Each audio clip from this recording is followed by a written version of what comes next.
Mantras of our Divine Mother. Like the child who does not reason and has no care, we trust ourselves to the Divine that the Divine's will may be done. With always our love and blessing, says our Divine Mother.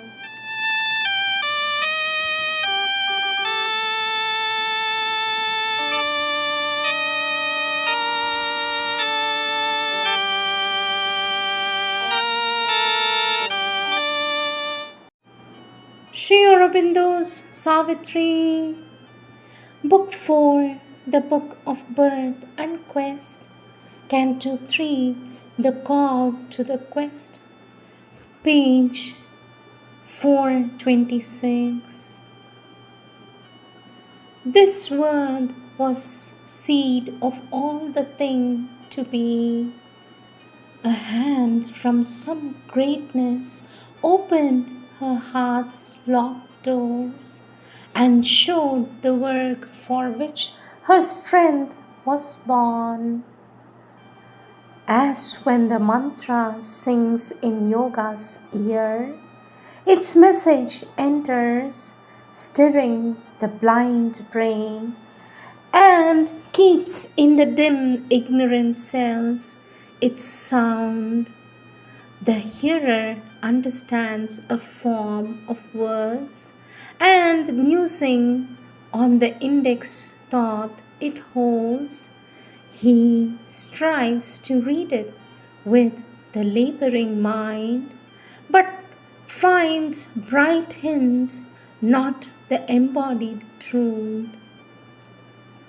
Then, falling silent in himself to know, he meets the deeper listening of his soul.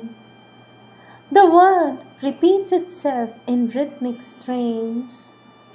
Thought, vision, feeling, sense, the body's self, are seized unalterably, and he endures an ecstasy and an immortal change. He feels a whiteness and becomes a power. All knowledge rushes on him like a sea, transmuted by the wide spiritual ray. He walks in naked heavens of joy and calm, sees the God face, and hears transcendent speech. An equal greatness in her life was sown.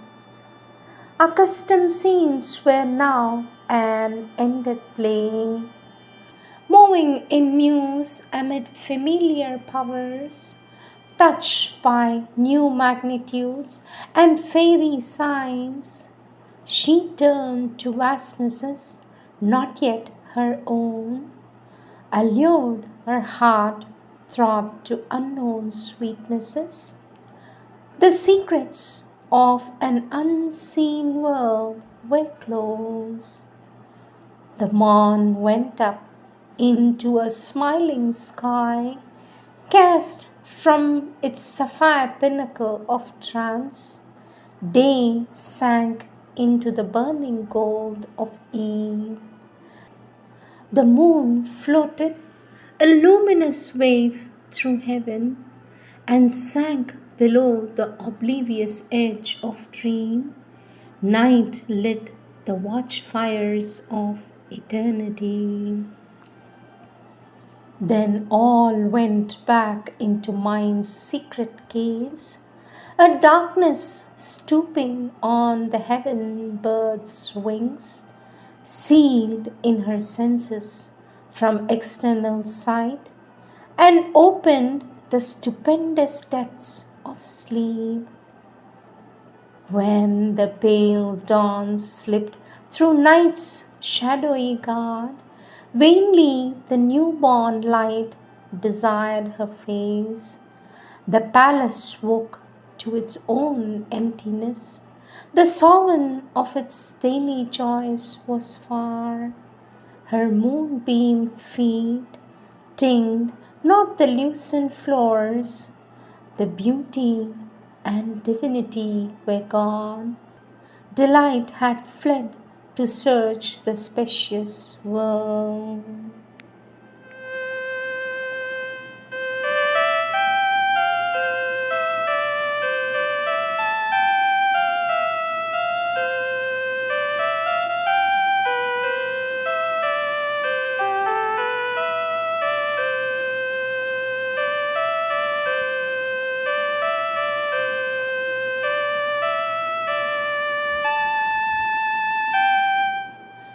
Words of our Lord Sri Aurobindo, taken from the collective works of our Lord Sri Aurobindo, SAPCL, book Letters on Yoga, Part 4, Section 1, The Triple Transformation, Psychic, Spiritual, Supramental.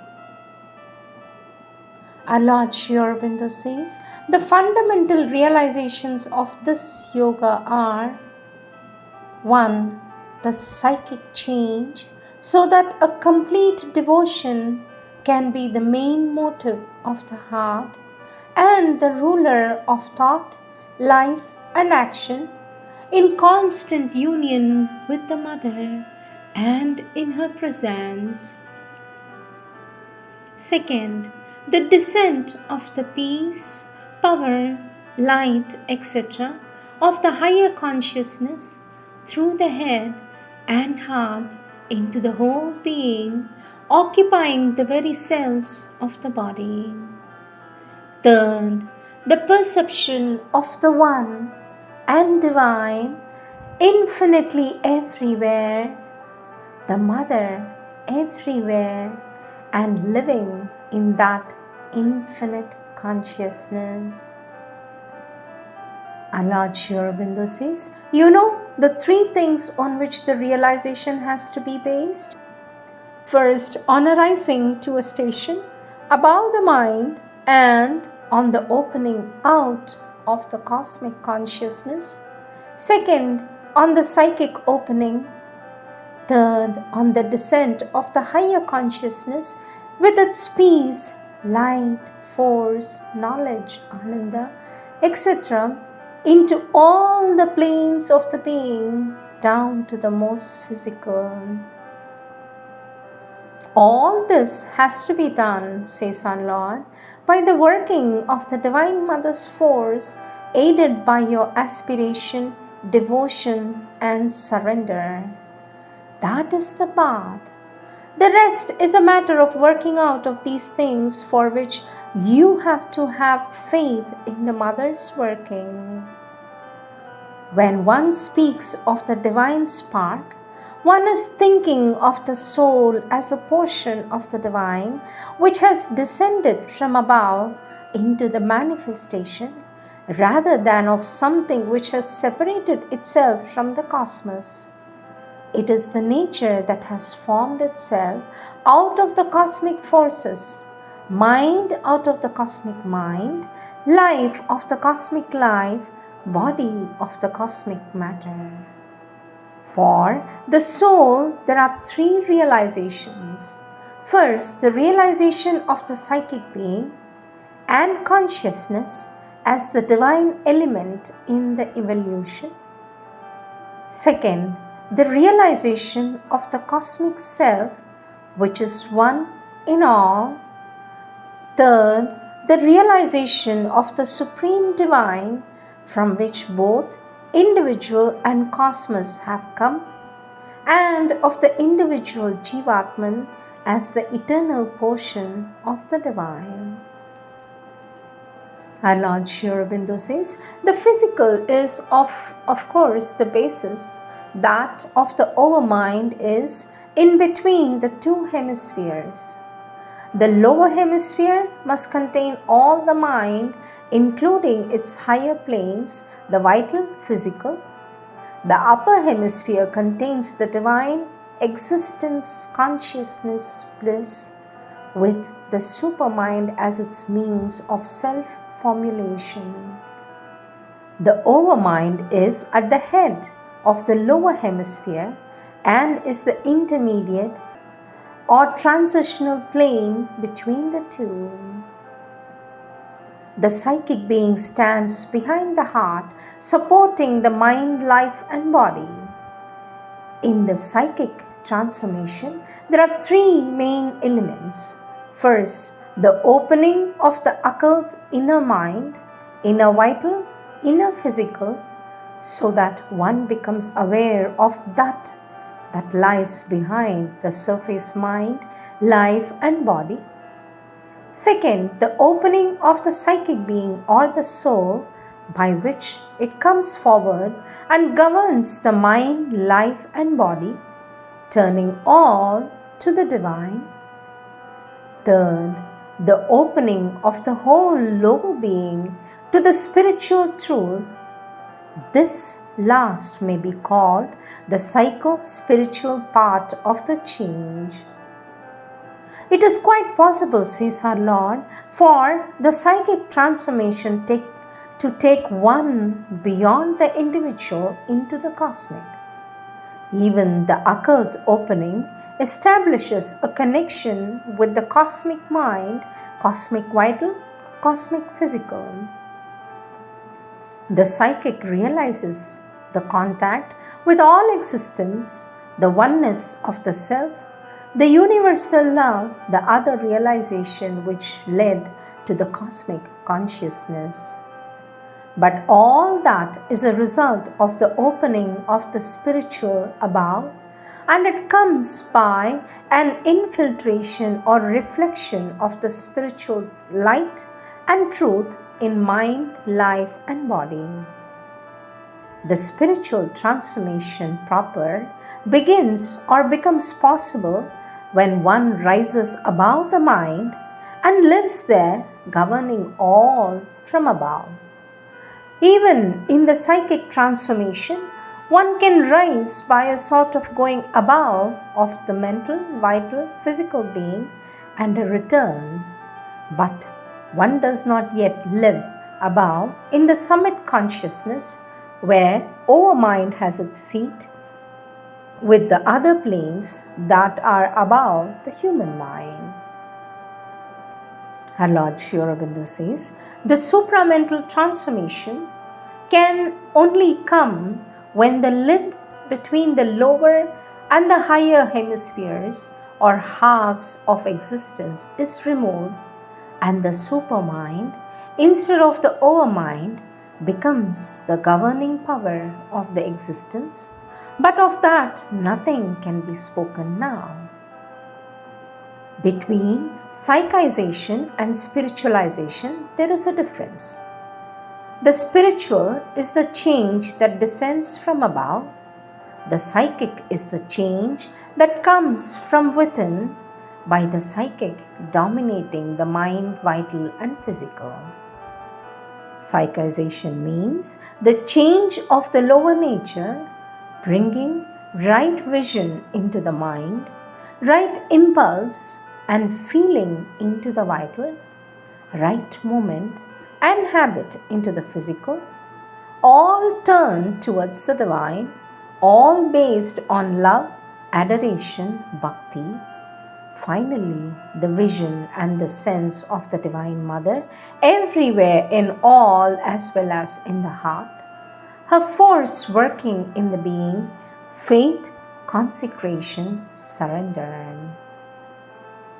The spiritual change is the established descent of the peace, light, knowledge, power, bliss from above, the awareness of the self and the divine and of a higher cosmic consciousness, and the change of the whole consciousness to that.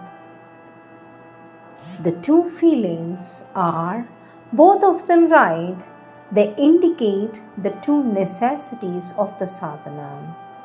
One is to go inward and open fully the connection between the psychic being and the outer nature. The other is to open upward to the divine peace, force, light, ananda above, to rise up into it and bring it down into the nature and the body. Lord Sri Aurobindo says, neither of these two moments, the psychic and the spiritual, is complete without the other. If the spiritual ascent and descent are not made, the spiritual transformation of the nature cannot happen. If the full psychic opening and connection is not made, the transformation cannot be complete. There is no incompatibility between the two moments. Some begin in the psychic first, others the spiritual first, some carry on both together.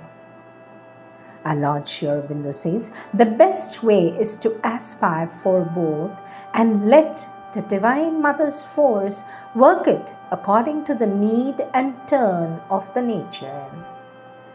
If the development of a higher consciousness did not bring things that were not before heard of by the mind, it would not be good for much. The unification of the psychic and the higher consciousness, forces and activities is indispensable for the sadhana at one time or another. The psychic is the first of the two transformations necessary. If you have the psychic transformation, it facilitates immensely the other, that is, the transformation of the ordinary human into the higher spiritual consciousness. Otherwise, one is likely to have either a slow and dull or exciting but perilous journey. And Lord Sri Aurobindo says, I have never said anything about a transformation of the psychic. I have always written about a psychic transformation of the nature, which is a very different matter. I have sometimes written of it as a psychization of the nature.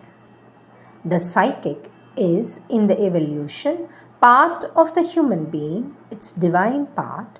So, a psychization will not carry one beyond the present evolution, but will make the being ready to respond to all that comes from the divine or the higher nature, and unwilling to respond to the Ashura, Rakshasa, Pishacha, or the animal in the being, or to any resistance of the lower nature which stands in the way of the divine change. Our Lord Sri Aurobindo says, I have read your account of your sadhana. There is nothing to say, I think, for it is all right, except that the most important thing for you to do is to develop the psychic fire in the heart and the aspiration for the psychic being to come forward as the leader of the sadhana. When the psychic does so, it will show you the undetected ego knots of which you speak and loosen them or burn them in the psychic fire. Of delight, waiting at our gates for our call to come down upon us.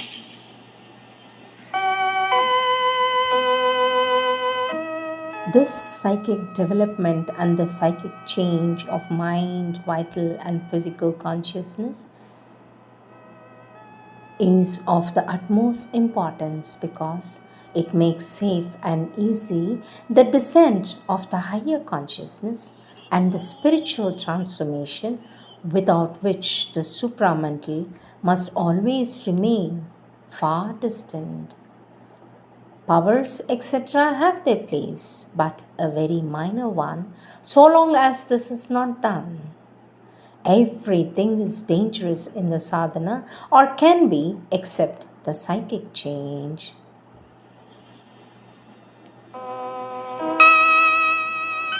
Our Lord Sri Aurobindo says, the soul, the psychic being, is in direct touch with the divine truth, but it is hidden in man by the mind, vital and physical nature.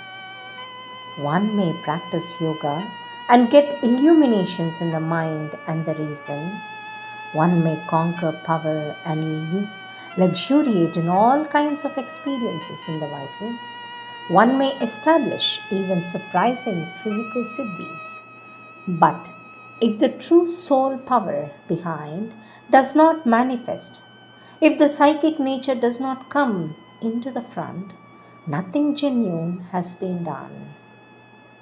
In this integral yoga, the psychic being is that which opens the rest of the nature to the true supramental light and finally to the supreme Ananda. Mind can open by itself to its own higher reaches. It can still itself and widen into the impersonal. It may too spiritualize itself in some kind of static liberation or nirvana.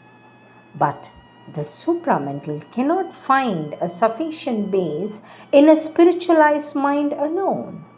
If the inmost soul is awakened, if there is a new birth out of the mere mental, vital, and physical into the psychic consciousness, only then this integral yoga can be done. Otherwise, by the sole power of the mind or any other part, it is impossible. If there is a refusal of the psychic new birth, a refusal to become the child newborn from the mother, owing to the attachment to the intellectual knowledge or mental ideas or to some vital desire, then there will be a failure in the sadhana. The psychic being is always there, but it is not felt because it is covered by the mind and vital. When it is no longer covered up, it is then said to be awake. When it is awake, it begins to take hold of the rest of the being, to influence it and change it so that all may become the true expression of the inner soul. It is this change that is called the inner conversion. There can be no conversion without the awakening of the psychic being. Our Lord Aurobindo says, in using the expression opening of the psychic, I was thinking not of an ordinary psychic opening, producing some amount of the psychic as opposed to the vital and love and bhakti, but of what is called the coming in front of the psychic. When that happens, one is aware of the psychic being with its simple, spontaneous self-giving and feels its increasing direct control, not merely a veiled or half-veiled influence over mind, vital and physical. Especially, there is the psychic discernment which at once lights up the thoughts, emotional movements, vital pushes, physical habits, and leaves nothing there obscure, substituting the right movements for the wrong ones. It is this that is difficult and rare. More often, the discernment is mental, and it is the mind that tries to pull all in order. In that case, it is the descent of the higher consciousness through the mind that opens the psychic instead of the psychic opening directly. Our Lord Aurobindo says nobody said it. The opening of the psychic must be done necessarily from above. Naturally, it is done direct and most effective then. But when it is found difficult to do it direct, as it is in certain natures, then the change begins from above, and the consciousness descending from there has to liberate the heart center. As it acts on the heart center, the psychic action becomes more possible. The dynamic descent from above into the heart can help the psychic to come forward, but it does not always do automatically. It at least creates better conditions for the psychic. The direct opening of the psychic center is easy only when the egocentricity is greatly diminished, and also if there is a strong bhakti for the Divine Mother. A spiritual humility and a sense of submission and dependence is necessary. To be continued.